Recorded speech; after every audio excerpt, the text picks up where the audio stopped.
Hello everyone. सो आज हम लोग अपना नया टॉपिक स्टार्ट करने जा रहे हैं। ये CSS के बारे में एक कंप्लीट सीरीज होने वाली है जिसमें हम लोग CSS का एक एक चीज़ इन डेप्थ पढ़ेंगे। सबसे पहले जानते हैं CSS है क्या। इट इज़ ए लैंग्वेज जो कि हमारे HTML फाइल्स को एनहेंस करके प्रेजेंट करने में हमारी हेल्प करती है। फॉर एग्जांपल कोई एक टेक्स्ट हमें रेड कलर में दिखाना है, टेक्स्ट का फॉन्ट बदलना है या और भी ऐसी चीज़ें अगर हमें करनी है तो ये सब के लिए हम CSS का इस्तेमाल करते हैं। CSS सीखना बेसिकली इन सारी प्रॉपर्टीज़ को सीखना ही होता है। तो चलिए अब हम लोग CSS को समझते हैं कि CSS काम कैसे करता है। अगर हमें CSS को समझना है तो हमें बॉक्स मॉडल में सोचने आना चाहिए। हमें हर चीज़ों को एक बॉक्स की तरह सोचना होगा जो भी हम प्रेजेंट करते हैं अपने स्क्रीन पे।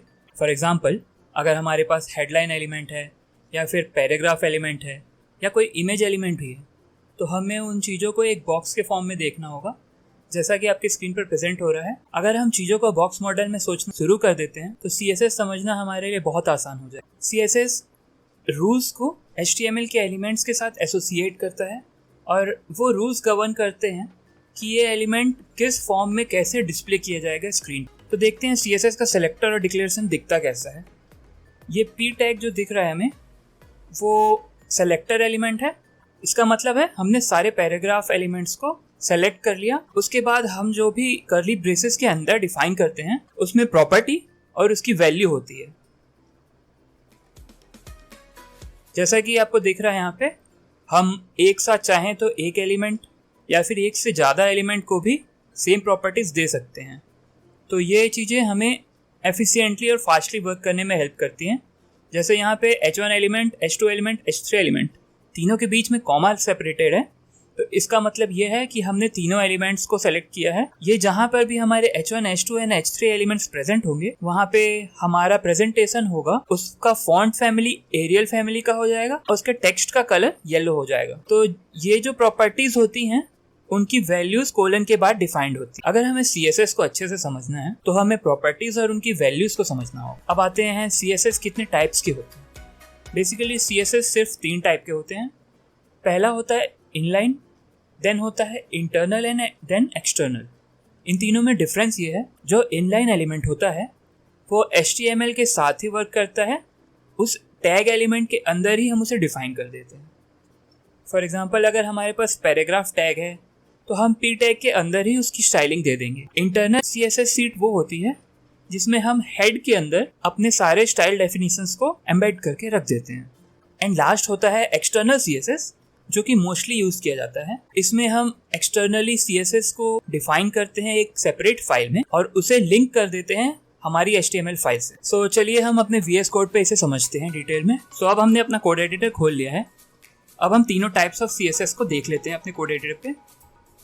सबसे पहले इनलाइन में हम H1 टैग के अंदर ही हमने उसकी CSS प्रॉपर्टी डिफाइन कर दी है। इस मेथड ऑफ CSS इम्प्लीमेंटेशन को हम लोग इनलाइन इम्प्लीमेंटेशन कहते हैं। यहाँ पे दिख रहा है कलर प्रॉपर्टी हमने रेड दी थी और लेफ्ट से मार्जिन 40 पिक्सल्स का दिया था और हमारी स्क्रीन पर ये हमें विजिबल है।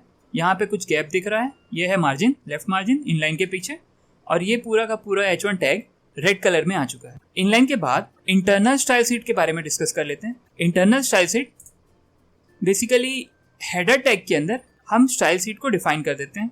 ये पूरी की पूरी हमारी स्टाइल शीट हेड टैग के अंदर ही लाई करेगी। सो ये हमारा मेथड ऑफ इम्प्लीमेंटेशन कहलाता है, internal method of implementation of CSS। Then finally आता है external method. So external method के बारे में भी हम देख लेते हैं। इसमें हम देख सकते हैं कि यहाँ पे हमने हेड के अंदर लिंक दिया हुआ है। लिंक टैग बेसिकली क्या करता है कि हमारे CSS को लिंक कर देता है इस HTML के साथ। सो ये REL जो है ये डिफाइन करता है कि लिंक का रिलेशन कैसा है। तो ये रिलेशन स्टाइल शीट का रिलेशन है और href जो है वो हमारा लिंक देता है कि हमारा CSS फाइल प्रेजेंट कहाँ पर है जिसे हमें लोड करना है। तो हमारा CSS सेम फाइल में आए तो इसलिए हम style.css का यूज़ कर सकते हैं। यहाँ पे हमने डायरेक्टली style.css इसलिए लिख दिया क्योंकि ये रिलेटिव पाथ है, relative to the directory which we are using. अगर हमारा फाइल किसी और डायरेक्टरी में होता तो हम एब्सोल्यूट पाथ दे देते उसका। एब्सोल्यूट पाथ में पूरा का पूरा एक्सटेंशन होता है कि फाइल कहाँ लाई करेगा। अब हम इसका इम्प्लीमेंटेशन देख लेते हैं कि ये कैसे वर्क कर रहा है। जब हम अपना लाइव सर्वर खोलेंगे तो हम देख सकते हैं कि नेविगेशन में कुछ कलरिंग किया हुआ है, टेक्स्ट जो है वो सेंटर में अलाइंड है और ये सब प्रॉपर्टीज़ हमने अपने style.css में डिफाइन की हुई हैं। सो यहाँ तक था टाइप्स ऑफ CSS। तो चलिए अब हम CSS सेलेक्टर्स के बारे में जानते हैं। आपकी स्क्रीन पर दिए हुए कुछ सेलेक्टर्स के नाम हैं। सबसे पहला होता है यूनिवर्सल सेलेक्टर। यूनिवर्सल सेलेक्टर वो सेलेक्टर होता है HTML शीट के हर एक एलिमेंट को सेलेक्ट कर लेता है। इसके जगह पे हम स्टार मार्क का यूज़ करते हैं और देन कर्ली ब्रेसेस देकर अंदर जितनी भी प्रॉपर्टीज़ को डिफाइन करेंगे वो पूरे के पूरे HTML शीट पर इम्प्लीमेंट हो जाएगी। यूनिवर्सल सेलेक्टर इस स्टार मार्क को ही कहते हैं। इसके अंदर जो भी प्रॉपर्टीज़ हम लिखेंगे वो हर एक पे इम्प्लीमेंट हो जाएगी। सो जैसे हमने मार्जिन 0 और पैडिंग 0 दिया हुआ है यहाँ पे, तो हर एक एलिमेंट में इनिशियली उसकी मार्जिन और पैडिंग 0 होगी। हमने यहाँ पे इसे मार्जिन और बॉर्डर फिर से दिया है, इसकी ज़रूरत नहीं है। बॉर्डर की ज़रूरत है क्योंकि बॉर्डर हमने यहाँ पे अपने यूनिवर्सल सेलेक्टर में डिफाइन नहीं किया है, लेकिन मार्जिन हमने यहाँ भी 0 रखा है, वहाँ भी 0 रखा है, तो ये रिपीटेशन ऑफ कोड है, इसकी ज़रूरत नहीं है। तो हम चाहें तो इसे रिमूव भी कर सकते हैं। एंड देन ऑल्सो हमारा जो कोड होगा वो बिल्कुल एग्जैक्ट दिखेगा जैसा पहले दिख रहा। अब आते हैं हम अपने नेक्स्ट सेलेक्टर पे, जो कि होता है टाइप सेलेक्टर। टाइप सेलेक्टर वो सेलेक्टर होता है जो एलिमेंट के नेम से मैच करके बनाया जाता है।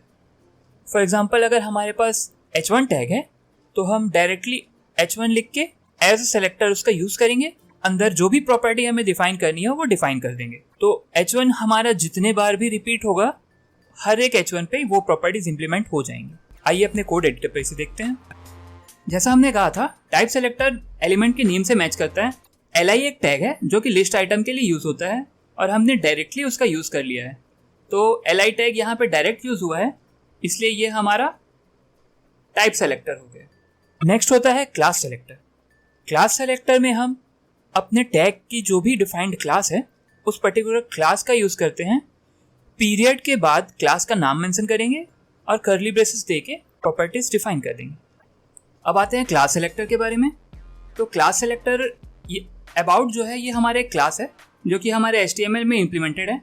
दिखते हैं यहाँ आप देख सकते हैं इस डिव टैग के अंदर हमने class is equal to about लिखा हुआ है। तो ये हमने डिफाइन किया है कि क्लास जो होगा इस डिव का वो अबाउट क्लास होगा। अब हम जो भी प्रॉपर्टी इंप्लीमेंट करेंगे वो इस पूरे के पूरे डिव में इंप्लीमेंट हो जाएगी। और क्लास की एक और ख़ास बात ये होती है कि हम चाहें तो मल्टीपल क्लासेस भी दे सकते हैं और तो और बहुत सारे टैग्स को सेम क्लास भी दे सकते हैं।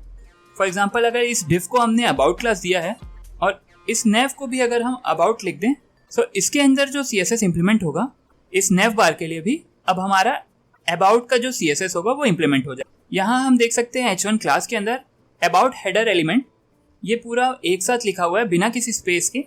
अगर हमें 2 क्लास देना है तो यहाँ हम देख रहे हैं बीच में एक स्पेस दिया हुआ है। स्पेस का मतलब ये है कि इसके बाद जो होगा वो एक न्यू क्लास होगा।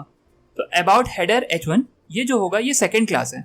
तो हमने एक ही H1 टैग को 2 क्लासेस दे दिए।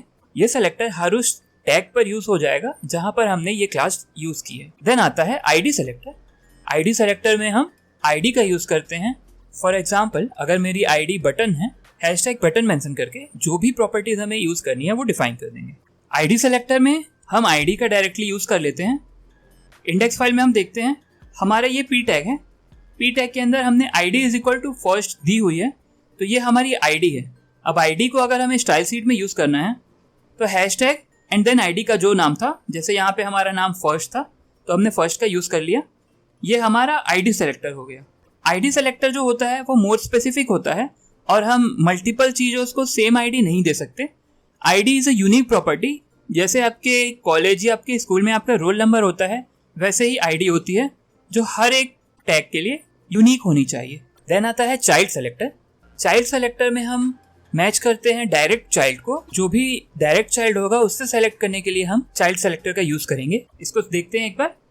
जो हमारी index.html फाइल है इसमें हमारे पास एक लिंक आइटम है और उसके अंदर एक एंकर टैग है। तो ये डायरेक्ट चाइल्ड हो गया, इस लिस्ट एलिमेंट का डायरेक्ट चाइल्ड हो गया हमारा ये A टैग। अगर हमें इस A टैग को सेलेक्ट करना है या इसी तरह के और A टैग्स होंगे उन सबको एक साथ सेलेक्ट करना है तो हम डायरेक्टली ये प्रॉपर्टी लगा देंगे तो हमारा डायरेक्ट चाइल्ड सेलेक्ट हो जाएगा। देन होता है descendant selector. Descendant means it is not necessary कि वो चाइल्ड एलिमेंट ही हो। फॉर एग्जाम्पल अगर हमारे बॉडी टैग के अंदर बहुत बार एंकर करके कोई लिंक प्रेजेंट है तो जितने बार भी एंकर्ड है उससे कोई फर्क नहीं पड़ेगा। डिसेंडेंट सेलेक्टर का यूज करते हैं बॉडी पे तो डायरेक्टली हमें वो एलिमेंट सेलेक्ट हो जाएगा। अब आते हैं डिसेंडेंट सेलेक्टर पे। डिसेंडेंट सेलेक्टर डायरेक्टली सेलेक्ट करता है हर उस डिसेंडेंट को जो इस टैग के अंदर आएगा। फॉर एग्जाम्पल यहाँ पे बॉडी टैग के अंदर ए है, दैट मीन्स कि बॉडी के अंदर कितनी भी लेवल ऑफ नेस्टिंग हो, अगर ए टैग अवेलेबल है तो हम उसे सेलेक्ट कर लेंगे। HTML पे देखते हैं, ये हमारा बॉडी टैग है। हम यहाँ पे देख सकते हैं ए टैग यहाँ भी है, जो कि बॉडी के अंदर नेव, देन नेव के अंदर UL टैग, देन UL के अंदर LI टैग, देन ए टैग आया है। तो इतने लेवल ऑफ नेस्टिंग हुई है, चाइल्ड इस लेवल का चाइल्ड है, वो डायरेक्ट चाइल्ड ना होने के बावजूद ये सेलेक्ट हो जाएगा। होपफुली आप लोग समझ गए होंगे। देन आता है एडजेसेंट सिबलिंग। एडजेसेंट सिबलिंग में जो हमारा टैग एलिमेंट है उसके डायरेक्ट सिबलिंग जो होंगे वो सेलेक्ट करते। उसके लिए हम बीच में प्लस साइन का यूज करते हैं। पहले एलिमेंट का नाम देंगे जिसका सिबलिंग हमें सेलेक्ट करना है, एंड देन उसके सिबलिंग का नाम दे देंगे, तो उसकी डायरेक्ट सिबलिंग्स जितनी भी होगी वो सिलेक्ट हो जाएंगी। अब हम यहाँ पे देखते हैं डायरेक्ट सिबलिंग। H1 के अंदर UL टैग दिया हुआ है, तो जो भी H1 का डायरेक्ट सिबलिंग होगा, सिबलिंग मीन्स भाई बंधु जो उसके आसपास बैठा हो, उसी लेवल पे बैठा हो, तो हम देखते हैं ऐसा कुछ हमारे पास अवेलेबल है। H1 के पास UL, ऐसा कुछ हमारे पास नहीं दिख रहा है, तो हम इसे चेंज कर देंगे क्योंकि उससे फिर कुछ सेलेक्ट नहीं होगा।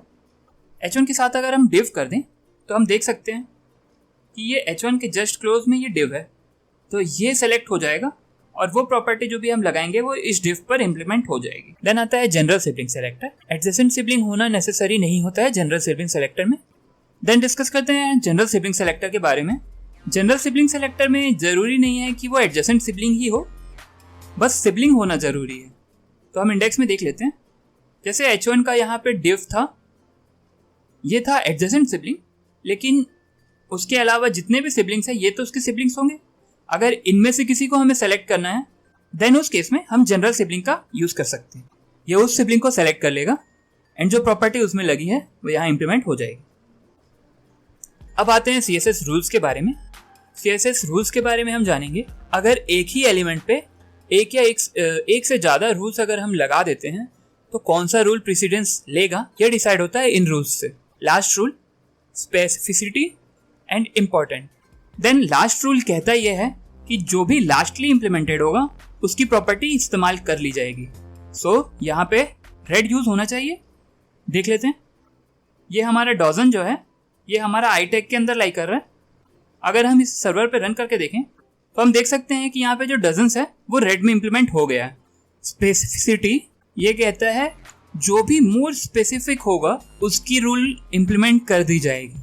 हम अपने स्टाइल शीट में देखते हैं तो यहाँ पे हम देख रहे हैं कि स्टार मार्क है, जिसका मतलब है हमने हर एक को सेम फैमिली दे दिया है, एरियल, वेडाना, सैंस सेरिफ। लेकिन अब हमने H1 टैग भी यूज कर लिया।